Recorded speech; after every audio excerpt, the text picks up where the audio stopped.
Good morning everyone. Political science के सभी students का एक बार पुनः मैं श्रीमती मौर्य देवी तापड़िया कन्या महाविद्यालय जसवंतगढ़ के इस यूट्यूब चैनल पर हार्दिक अभिनंदन एवं हृदय की गहराइयों से बहुत बहुत स्वागत करता हूं। हमारी जो आज की क्लास है ये भी सेकेंड ईयर पोल साइंस की विश्व के संविधानों का तुलनात्मक अध्ययन। इसमें ब्रिटेन के प्रमुख राजनीतिक दल, इसमें हम मजदूर दल, लेबर पार्टी, इसका संगठन है, इसके बारे में अध्ययन करेंगे। हम जो मजदूर दल है या लेबर पार्टी, इसका संगठन है वो किस प्रकार है, इसका अध्ययन करेंगे। सन 1918 तक दल की सदस्यता किसी संबंध संगठन के माध्यम से ही प्राप्त की जा सकती थी। सन 1918 तक जो मजदूर दल है, लेबर पार्टी है, इसकी जो सदस्यता है वो कोई भी जो संबंध संगठन है उसके माध्यम से ही क्या की जा सकती थी, प्राप्त की जा सकती थी। लेकिन अब सीधे ही मजदूर दल की सदस्यता क्या की जा सकती है, प्राप्त की जा सकती है। इस बात का ध्यान रखना है। 1918 तक जो मजदूर दल है इसकी सदस्यता कोई संबंध, जो मजदूर दल से संबंध संगठन हो उसके माध्यम से ही प्राप्त की जा सकती थी। लेकिन अब सीधे ही मजदूर दल है इसकी सदस्यता प्राप्त की जा सकती है। इस बात का ध्यान रखना है। अब भी मजदूर संगठन मजदूर दल की शक्ति का आधार बने हुए हैं और मजदूर दल से संबंध संगठनों में ये प्रमुख है। अब भी मजदूर जो संगठन है वो मजदूर दल है, लेबर पार्टी है, इसकी शक्ति का आधार बने हुए हैं और मजदूर दल से संबंध संगठनों में प्रमुख ये है 600 से अधिक। पहला इसमें 600 से अधिक लोक सदन की निर्वाचन क्षेत्रीय जो दल की इकाइयाँ हैं जिनके लगभग कितने व्यक्ति सदस्य है, 10 लाख सदस्य है।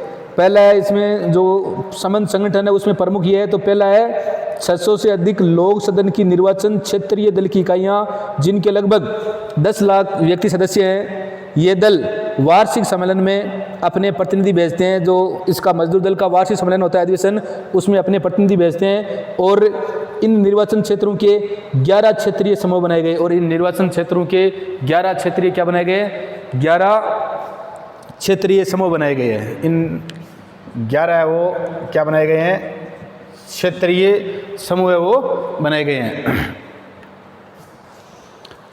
दूसरा है मजदूर संघ, ट्रेड यूनियन, जिनकी संख्या 70 से अधिक है। मजदूर संघ या ट्रेड यूनियन है जिनकी संख्या 70 से अधिक है और जिनमें कुछ बहुत बड़े हैं तो कुछ बहुत छोटे हैं। जो ट्रेड यूनियन या मजदूर यूनियन है उनकी संख्या 70 से अधिक है तो कुछ बहुत बड़े हैं तो कुछ बहुत छोटे हैं। उदाहरण के लिए परिवहन और साधारण श्रमिक के संघ, परिवहन और साधारण श्रमिकों के संघ के 10 लाख सदस्य हैं। ये बड़े मजदूर संघ स्वयं अपने उम्मीदवार खड़ा करते हैं और इनकी सफलता भी क्या होती है, निश्चित होती है, क्योंकि बड़े हैं, इनकी सदस्यता भी ज़्यादा है। तीसरा है सहकारी समितियाँ जो निर्वाचन क्षेत्रों के संगठन से सहयोग करती है। चौथा है समाजवादी सोसाइटियाँ, इनका गठन बुद्धिजीवी वर्ग का समर्थन प्राप्त करने के लिए किया गया है और इनमें कुछ प्रमुख है फेबियन सोसाइटियाँ, समाजवादी चिकित्सकों व शिक्षकों के संघ आदि।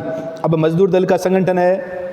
मजदूर दल का संगठन, मजदूर संघ, विभिन्न प्रकार के मजदूर संघ हमने पढ़ा था, ट्रेड यूनियन है और इनकी जो कितनी है, लगभग 70 से अधिक है। इनमें कुछ बड़े भी है कुछ छोटे भी है। दलों के स्थानीय संगठन, दलों के क्या है, स्थानीय संगठन भी है। समाजवादी तथा व्यावसायिक सोसाइटियाँ भी है, समाजवादी तथा व्यावसायिक सोसाइटियाँ भी है, जैसे हमने पढ़ी है, जो समाज के लिए और व्यवसाय के लिए कार्य करती है। और सहकारी सोसाइटियाँ भी है। तो इस मजदूर दल का संगठन है, इसमें मजदूर संघ भी है, ट्रेड यूनियंस भी है, दल के स्थानीय संगठन भी है, समाजवादी तथा व्यावसायिक सोसाइटियाँ भी है और सहकारी सोसाइटियाँ है। ये इसके प्रमुख क्या है, 4 प्रकार है। तो इसमें लगभग 70 से है। तो कुछ जो ट्रेड यूनियंस है या मजदूर संघ बड़े भी होते हैं, कुछ छोटे भी होते हैं। दलों के स्थानीय संगठन भी है, जो हमने पढ़ा था, जो 11 क्षेत्रीय समूह में इसको बांटा गया है। तो स्थानीय समूह भी है। तीसरा है समाजवादी तथा व्यावसायिक सोसाइटियाँ भी है और सहकारी सोसाइटियाँ भी है। तो इस प्रकार ये 4 प्रकार के इसमें है होता है। दल का वार्षिक सम्मेलन भी होता है और इसमें दल का जो वार्षिक सम्मेलन होता है इसमें 27 सदस्यों की एक राष्ट्रीय कार्यकारिणी समिति होती है। दल का जो वार्षिक सम्मेलन होता है इसकी क्या होती है, एक 27 सदस्यों की राष्ट्रीय कार्यकारिणी समिति होती है। इसका केंद्रीय कार्यालय भी है और उसके बाद में संसदीय दल और राष्ट्रीय मजदूर समिति। तो मजदूर दल का संगठन मजदूर संघ है। इसमें मजदूर दल का संगठन, इसमें सम्मिलित कौन कौन मजदूर संघ है, दल के स्थानीय संगठन भी है, समाजवादी तथा व्यावसायिक सोसाइटियाँ भी है, सहकारी सोसाइटियाँ भी है। दल का वार्षिक सम्मेलन, इसमें 27 सदस्यों की राष्ट्रीय कार्यकारिणी समिति है और राष्ट्रीय मजदूर समिति है। इसका एक केंद्रीय कार्यालय है और संसदीय दल। दल की नीति निर्धारित करने वाला मुख्य अंग है वो वार्षिक सम्मेलन है। दल की नीति निर्धारित करने वाला मुख्य अंग है वो क्या है, वार्षिक सम्मेलन है।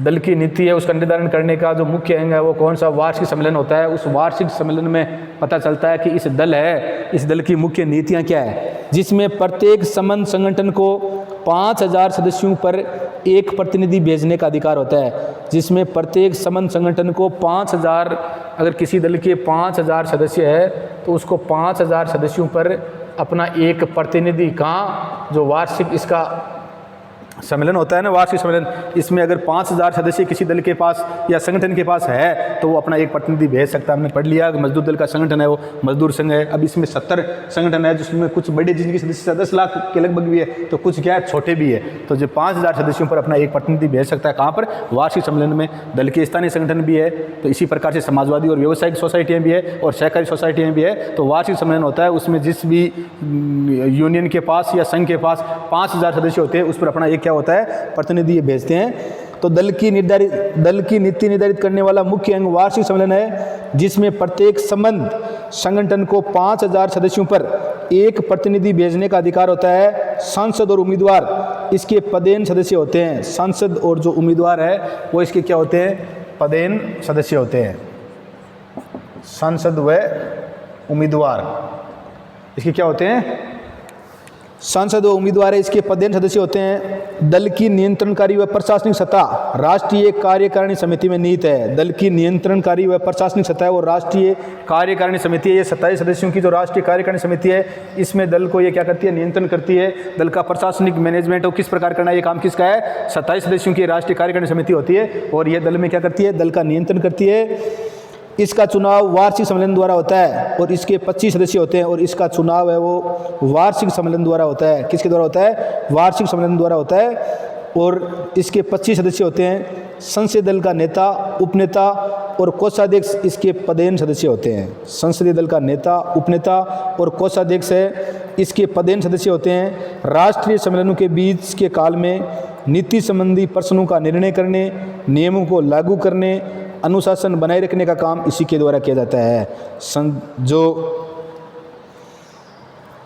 राष्ट्रीय सम्मेलनों के बीच के काल में अगर राष्ट्रीय सम्मेलन नहीं हो रहा है तो उसके बीच के समय में जो विभिन्न प्रकार के अनुशासन बनाना है, विभिन्न प्रकार की अनुशासन बनाए रखने का जो काम है राष्ट्रीय कार्यकारिणी समिति, राष्ट्रीय सम्मेलनों के बीच के काल में नीति संबंधी प्रश्नों का निर्णय करने, नियमों को लागू करने और अनुशासन बनाए रखने का काम इसी के द्वारा किया जाता है। किसके द्वारा, इस समिति के द्वारा।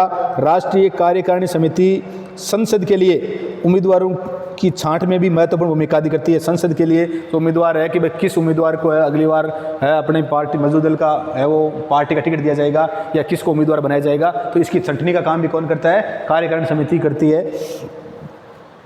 राष्ट्रीय कार्यकारिणी समिति संसद के लिए उम्मीदवारों की छांट में भी महत्वपूर्ण भूमिका अदा करती है। दल के संसदीय अंग में सभी सदस्य सम्मिलित रहते हैं। इनके अधिकारियों में उपसभापति, मुख्य सचेतक और सदस्यों द्वारा निर्वाचित एक समिति होती है। और नेता का चयन जनवरी 1981 में मजदूर दल का जो सम्मेलन हुआ उसमें ये निश्चित किया गया कि मजदूर दल के नेता का चयन वो किसके द्वारा होता, किसके द्वारा होगा, एक निर्वाचक मंडल के द्वारा होगा। एक निर्वाचक मंडल है, उस निर्वाचक मंडल के द्वारा मजदूर दल का जो नेता है वो कौन होगा, तो इसका कौन करेगा, एक निर्वाचक मंडल होगा और वो इस बात का निर्धारण करेगा कि मजदूर दल है इसका लीडर है वो नेता है वो कौन होगा।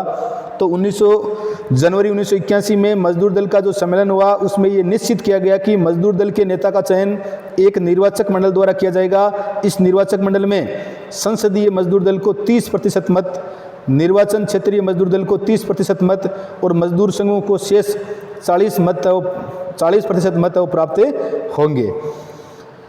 तो इसी प्रकार ये मजदूर दल का ये संगठन है। तो ये मजदूर दल हमने जो पढ़ा है इसका 1900 में हमने देखा था, कल जो हमारा प्रीवियस वीडियो हुआ था इसमें हम मजदूर दल है, इस मजदूर दल के बारे में कि मजदूर दल है इसका किस प्रकार है वो विधिवत स्थापना 1899 में ट्रेड यूनियन है कांग्रेस के प्रस्ताव पर हुई थी और 1900 ईस्वी में हुई थी इसकी स्थापना और उस समय इसका नाम श्रमिक प्रतिनिधित्व समिति रखा गया था और 1906 में इसका नाम बदल कर क्या कर दिया गया था, मजदूर दल है वो कर दिया गया था। तो इस प्रकार से है मजदूर दल है। और उसके बाद में इसने उदार और अनुदार दल था, तो इस उदार दल है, इस उदार दल की इसने क्या ले ली थी, जगह ले ली थी। इस बात का ध्यान रखना है। और 1918 तक इस दल की सदस्यता है वो संबंध संगठन के माध्यम से ही प्राप्त की जा सकती थी, परंतु वर्तमान में अब सीधे ही मजदूर संघ है वो क्या करता है, सदस्यता प्राप्त करता है। और इस मजदूर दल का जो संगठन है इसमें विभिन्न प्रकार के ये संगठन होते हैं। मजदूर संघ जो 70 से अधिक है, वहाँ पे कुछ बड़े भी है कुछ छोटे भी है, दल के स्थानीय संगठन भी है, समाजवादी तथा व्यावसायिक सोसाइटियाँ भी है और सहकारी सोसाइटियाँ भी है। दल का वार्षिक सम्मेलन होता है, ये इसका क्या है, मुख्य अंग है। और यहीं पर अपने ये नेता का क्या करते हैं, चुनाव करते हैं। सदस्यों की एक राष्ट्रीय कार्यकारिणी समिति होती है और ये जब इसका सम्मेलन नहीं हो रहा है उसमें क्या करती है, इसका कार्य करती है। तो मैं आशा करता हूँ कि आपके हमारी जो ये क्लास थी मजदूर दल लेबर पार्टी का जो संगठन है वो ये समझ में आ गया होगा और यहाँ से एक पर्सन आने की भी संभावना रहती है। तो वीडियो को लाइक शेयर और सब्सक्राइब कर देना। जय हिंद, जय भारत।